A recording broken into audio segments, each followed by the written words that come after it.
vaixell s'enfonsa lentament, dèiem nosaltres. I què collons si s'enfonsa el vaixell? I al capdavall dèiem que qualsevol vaixell s'enfonsa algun dia i ens xocàvem les mans i acomiadàvem.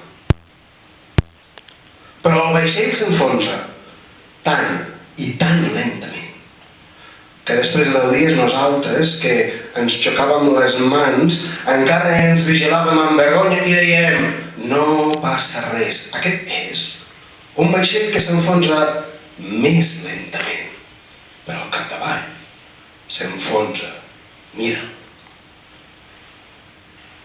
Però el vaixell s'enfonsa tan i tan lentament que passat l'any encara teníem vergonya, nosaltres, els que ens xocàvem les mans i cada matí sortíem un darrere de l'altre cronometrant l'aigua.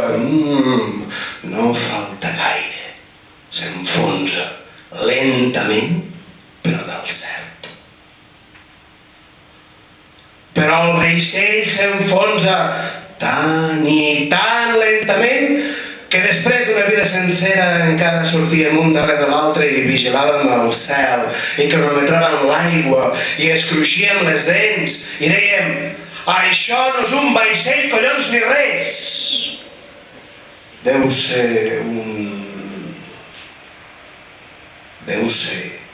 un